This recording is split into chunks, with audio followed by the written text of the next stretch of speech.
Students, हम पढ़ रहे हैं बीए पार्ट फर्स्ट का paper first, principle of sociology, समाजशास्त्र के सिद्धांत। और इसमें हम समाजशास्त्र की कुछ महत्वपूर्ण अवधारणाओं के बारे में पढ़ रहे हैं, जिसमें हम समाज, समिति, संस्था के बारे में पढ़ चुके हैं और हम सामाजिक समूह के बारे में पढ़ रहे हैं। इससे पहले के वीडियो में हम प्राथमिक समूह के बारे में पढ़ चुके हैं और आज के वीडियो में हम पढ़ेंगे द्वितीयक समूह या सेकेंडरी ग्रुप्स के बारे में। चार्ल्स कूले ने तो प्राथमिक समूह की ही अवधारणा के बारे में उल्लेख किया है, उन्होंने द्वितीयक समूह की अवधारणा का उल्लेख नहीं किया है। इतना अवश्य है कि प्राथमिक समूह की अवधारणा के कारण ही द्वितीयक समूह की अवधारणा का विकास हो सका है, लेकिन द्वितीयक समूह की अवधारणा चार्ल्स कूले के द्वारा नहीं दी गई है। चार्ल्स कूले ने केवल प्राथमिक समूह की अवधारणा दी है। जॉर्ज सी हॉमन्स और किंग्सले डेविस ने द्वितीयक समूह पर प्रकाश डाला था सबसे पहले, हॉमन्स और डेविस ने। प्रोफेसर डेविस ने द्वितीयक समूह के बारे में लिखा था कि द्वितीयक समूहों को स्थूल रूप से सभी प्राथमिक समूहों के विपरीत कहा जा सकता है और इसी रूप में उन्होंने द्वितीयक समूहों को परिभाषित किया था। बिरस्टेड ने कहा कि वे सभी समूह द्वितीयक हैं जो प्राथमिक नहीं हैं।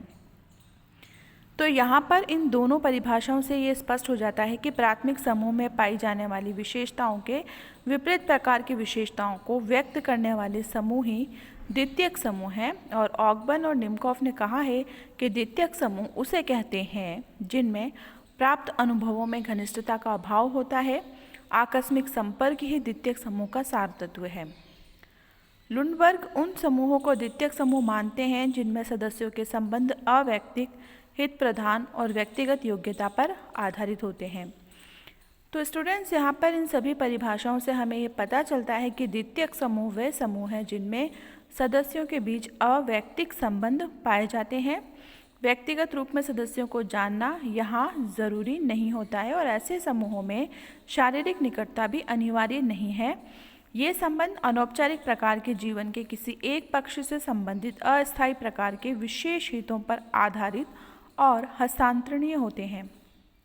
यहाँ एक व्यक्ति के स्थान पर दूसरे का हस्तांतरण सुगमता से किया जा सकता है और ये समूह विशेष उद्देश्यों को पूरा करने के लिए बनाए जाते हैं। उद्देश्यों के पूर्ण होने पर ये समाप्त हो जाते हैं और इन समूहों में उच्च और निम्न प्रकार की परिस्थितियाँ भी हमें देखने को मिलती है।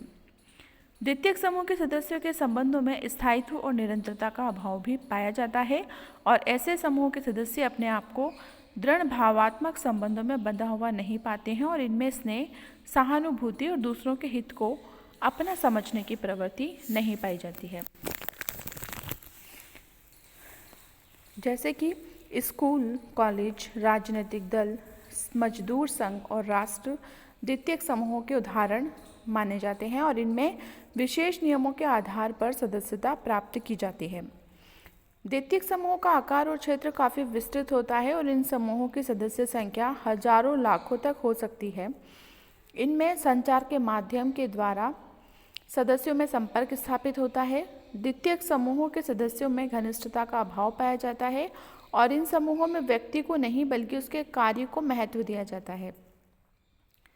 सभी द्वितीयक संपर्क समझौते की प्रकृति के होते हैं और इस प्रकार के संपर्क में सदस्य समझौते की शर्तों के अनुसार बंधे रहते हैं। सदस्यों के व्यवहार में औपचारिक नियम, विधियां और परंपराएं पाई जाती है और इनके माध्यम से सदस्यों के व्यवहार को नियंत्रित किया जाता है। सदस्यों के अधिकार और कर्तव्य समझौते की शर्तों के द्वारा ही निर्धारित होते हैं। इन समूहों का संगठन योजनाबद्ध प्रकार का होता है। द्वितीयक समूह के सफल संचालन के लिए ज़रूरी है कि सदस्यों में समूह के प्रति कुछ अपनत्व, त्याग और निष्ठा का भाव हो। इनके अभाव में कोई भी विश्वविद्यालय, श्रमिक संघ और राजनीतिक दल पूर्ण कुशलता के साथ काम नहीं कर सकता है।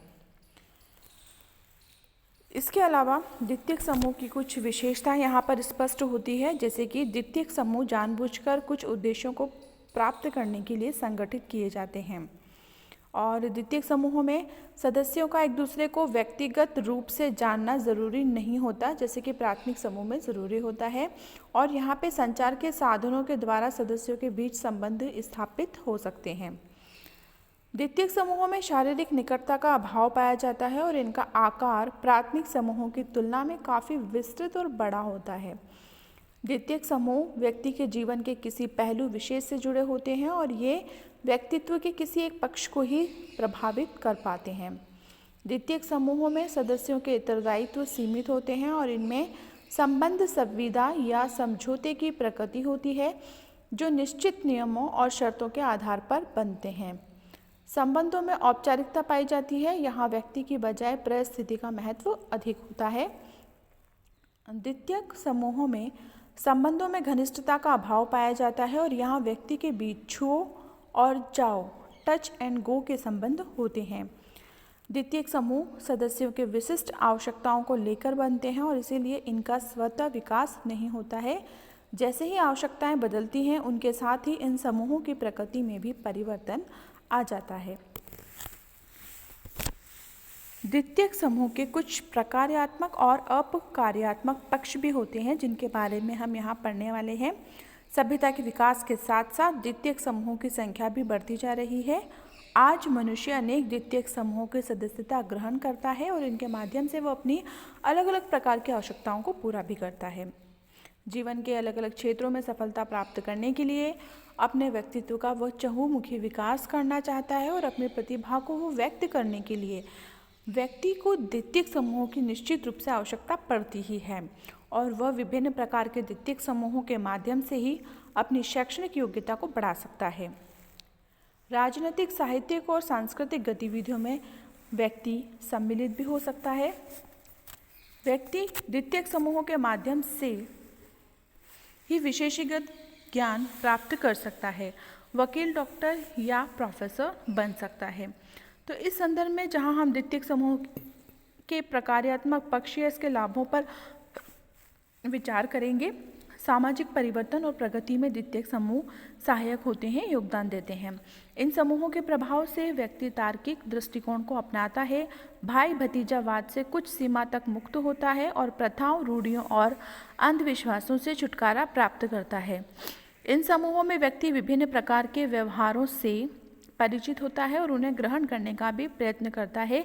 ये समूह व्यक्ति को प्रतिस्पर्धा की ओर प्रेरित करते हैं और उसे आगे बढ़ने को प्रोत्साहित करते हैं, भविष्य के प्रति आशावान बनाते हैं और अपने प्रयत्नों के आधार पर नवीन परिस्थितियां अर्जित करने के लिए नए नए अवसर प्रदान करते हैं। द्वितीयक समूह व्यक्ति और समाज में जागरूकता उत्पन्न करने में भी महत्वपूर्ण योगदान देते हैं। ये व्यक्ति में विवेक को जागृत करते हैं, तार्किक दृष्टिकोण अपनाने में उसकी सहायता करते हैं और इन समूहों के माध्यम से व्यक्ति में अपने अधिकारों के प्रति सजग रहने की आवश्यकता भावना का विकास होता है और इन्हीं समूहों के माध्यम से स्त्रियों को प्रगति करने का भी अवसर मिलता है। द्वितीयक समूह व्यक्ति को श्रम के महत्व को परिचित कराते हैं, उसे कर्मठ बनाते हैं, श्रम का विकास पुरस्कार देकर उसे अधिक प्रयत्न करने के लिए प्रेरित करते हैं।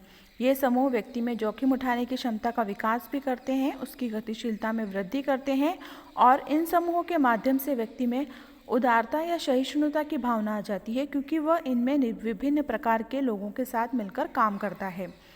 द्वितीयक समूह की सदस्यता से व्यक्ति बदलती हुई परिस्थितियों के साथ सुगमता से समायोजन कर पाता है। द्वितीयक समूह श्रम विभाजन और विशेषीकरण को महत्व देते हैं जिससे व्यक्ति के ज्ञान और कुशलता में वृद्धि होती है।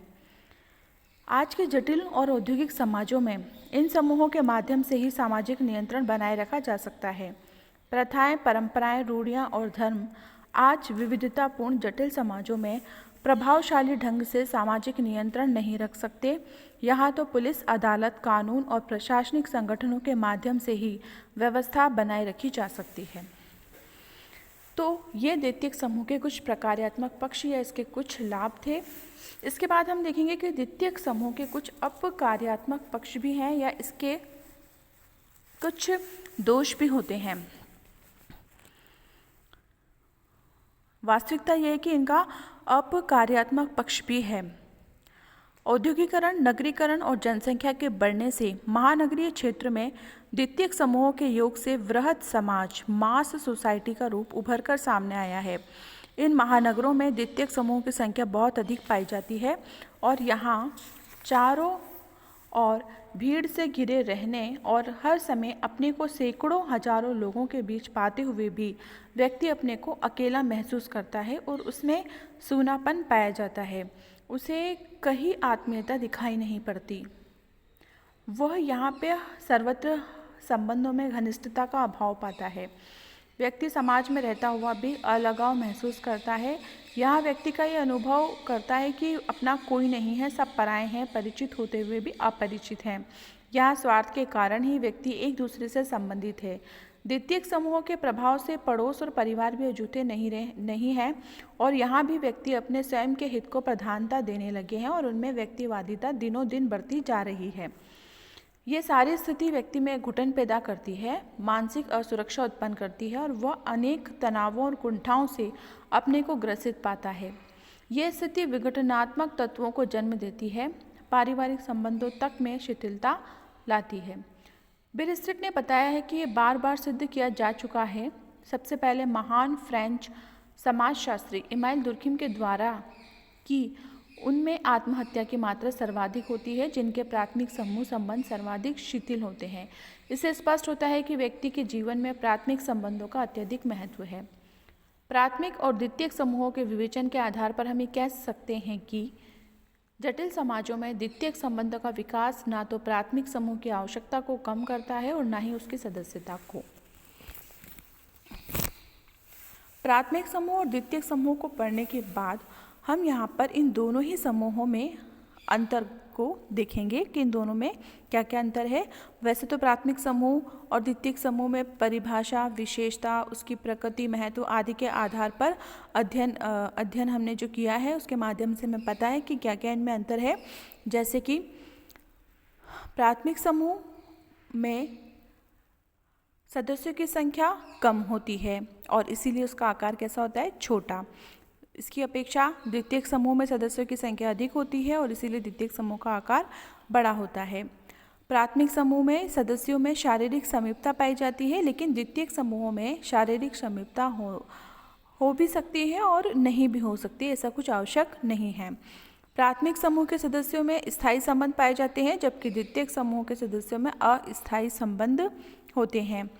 प्राथमिक समूह के संबंधों में निरंतरता पाई जाती है और द्वितीयक समूह के संबंधों में निरंतरता नहीं पाई जाती है। प्राथमिक समूह के संबंध अनौपचारिक और स्वतः निर्मित होते हैं जबकि द्वितीयक समूह के संबंध औपचारिक होते हैं और जानबूझकर बनाए जाते हैं। प्राथमिक समूह सर्वांगीण होते हैं, जो भी संबंध बनाए जाते हैं प्राथमिक समूह में सर्वांगीण होते हैं, जबकि द्वितीयक समूह के जो संबंध होते हैं वो विशिष्ट उद्देश्यों को लेकर बनाए जाते हैं।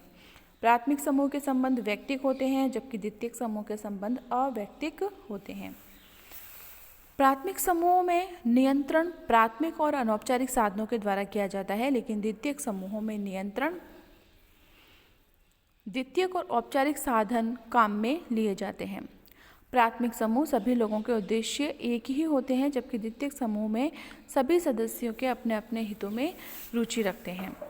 प्राथमिक समूह के संबंध स्वयं साध्य होते हैं जबकि द्वितीयक समूह के संबंध स्वयं साध्य नहीं होते हैं।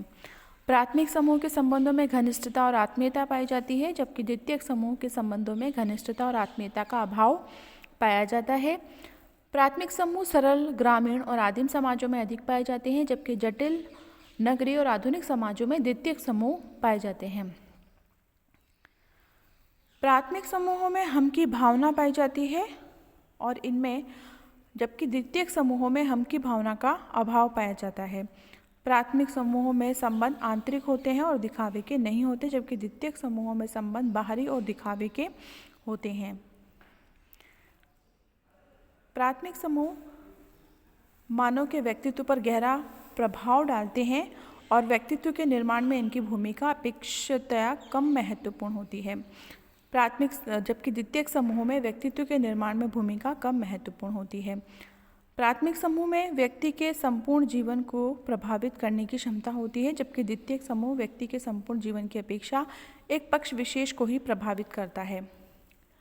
प्राथमिक समूह में आमने सामने के संबंध पाए जाते हैं जबकि द्वितीयक समूह में अप्रत्यक्ष संबंध पाए जाते हैं। प्राथमिक समूहों के बीच समानता के आधार पर संबंध पाए जाते हैं जबकि द्वितीयक समूहों में संबंध असमान होते हैं क्योंकि सदस्यों के पद और भूमिका में अंतर पाया जाता है। प्राथमिक समूहों में सामूहिकता को जन्म देने की प्रवृत्ति होती है, जबकि द्वितीयक समूह व्यक्तिवाद को जन्म देते हैं। प्राथमिक समूह अति प्राचीन होते हैं, जबकि द्वितीयक समूह आधुनिक औद्योगिक युग की देन होते हैं।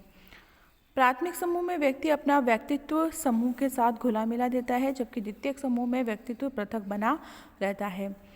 प्राथमिक समूह का कार्यक्षेत्र सीमित होता है और इनका कार्यक्षेत्र, जबकि द्वितीयक समूह का कार्यक्षेत्र असीमित होता है। प्राथमिक समूह का मुख्य आधार होता है नैतिकता और परंपरागत नियम, जबकि द्वितीयक समूह का मुख्य आधार होता है कानून और संविधान। प्राथमिक समूह सार्वभौमिक होते हैं, जबकि द्वितीयक समूह सार्वभौमिक नहीं होते हैं। प्राथमिक समूहों में व्यक्ति सरलता से अनुकूलन कर लेता है और द्वितीयक समूह में अनुकूलन करने में व्यक्ति को कठिनाई महसूस होती है। प्राथमिक समूह एक व्यक्ति बाल्यकाल में ही इनके संपर्क में आ जाता है और ये उसके समाजीकरण में महत्वपूर्ण भूमिका निभाते हैं, और द्वितीयक समूह में व्यक्ति बाल्यकाल के बाद संपर्क में आता है और समाजीकरण में इनकी भूमिका अपेक्षाकृत कम महत्वपूर्ण होती है। प्राथमिक समूह की संख्या बहुत कम होती है, जबकि द्वितीयक समूहों की संख्या अधिक होती है। प्राथमिक समूह में कोई द्वितीयक समूह नहीं होते हैं, जबकि द्वितीयक समूह में कई प्राथमिक समूह हो सकते हैं। प्राथमिक समूह और द्वितीयक समूह के कुछ उदाहरण भी हैं अलग अलग, जैसे कि परिवार, पड़ोस, क्रीड़ा समूह, मित्र मंडली, गपशप समूह, साझेदारी, गैंग, जनजाति, परिषद, लघु समुदाय प्राथमिक समूह है, जबकि द्वितीयक समूह में सेना, राजनीतिक दल, बड़े व्यापारिक संगठन, मजदूर संघ, विश्वविद्यालय, कॉलेज, राष्ट्र आदि हैं। प्राथमिक समूह की दो प्रकार की विशेषताएं होती हैं। भौतिक विशेषताओं में है शारीरिक समीपता, लघु आकार, संबंधों की निरंतरता, और द्वितीयक समूह में है प्राथमिक समूह की मानसिक विशेषता है उद्देश्यों की समानता, संबंध स्वयं साध्य होते हैं, व्यक्तिक संबंध होते हैं, संबंधों की संपूर्णता, संबंध स्वतः विकसित, अत्यधिक नियंत्रण शक्ति, भावनात्मक लगाव, घनिष्ठता, सहयोग, आमने सामने के संबंध और मानसिक सुरक्षा। द्वितीयक समूह में की कुछ विशेषताएं होती हैं, जैसे कि बड़ा आकार का होना, शारीरिक निकटता का अभाव होना, सीमित उत्तरदायित्व होना, समझौते पर आधारित संबंध, औपचारिकता, घनिष्ठता का अभाव, विशिष्ट उद्देश्यों से निर्मित, भावात्मक लगाव नहीं, प्रतिस्पर्धा जानबूझकर निर्मित, आमने सामने के संबंधों का अभाव।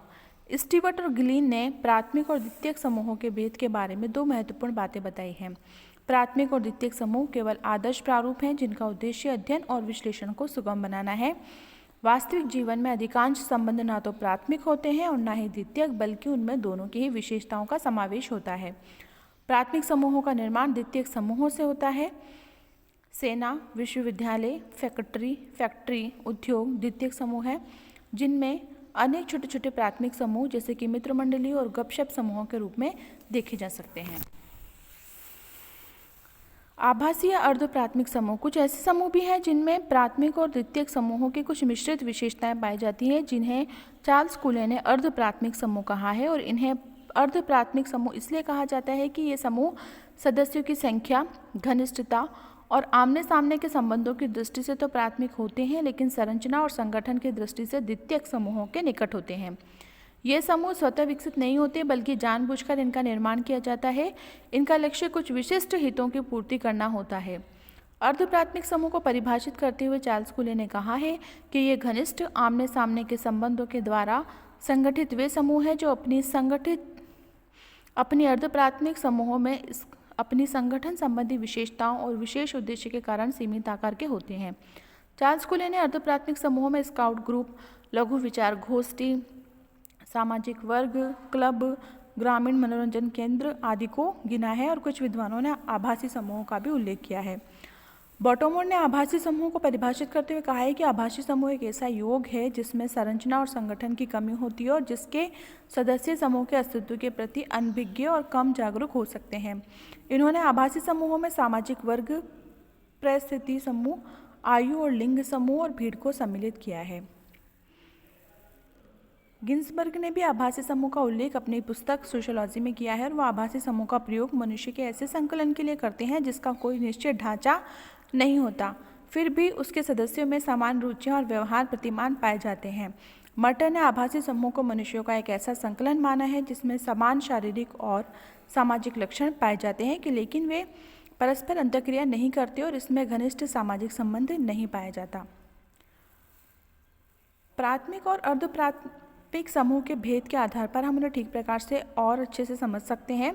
प्राथमिक समूह व्यक्ति की संपूर्ण क्रियाओं को प्रभावित करते हैं, जबकि अर्धप्राथमिक समूह कुछ विशेष हितों और व्यवहारों को ही प्रभावित करते हैं। प्राथमिक समूह में अर्धप्राथमिक समूह की अपेक्षा अधिक एकीकरण पाया जाता है। प्राथमिक समूह का आकार छोटा होता है जबकि अर्धप्राथमिक समूह का आकार बड़ा होता है। प्राथमिक समूह में सदस्यों की संख्या कम होती है जबकि अर्धप्राथमिक समूह में सदस्यों की संख्या ज़्यादा होती है। प्राथमिक समूहों का निर्माण स्वतः होता है और अर्धप्राथमिक समूहों का जानबूझकर निर्माण किया जाता है। प्राथमिक समूह अर्धप्राथमिक समूह की अपेक्षा अधिक स्थायी होते हैं। प्राथमिक समूह में संबंध घनिष्ठ होते हैं और अर्धप्राथमिक समूह में नहीं होते हैं। प्राथमिक समूह में संबंध प्रत्यक्ष और आमने सामने के होते हैं जबकि अर्धप्राथमिक समूह में नहीं होते हैं।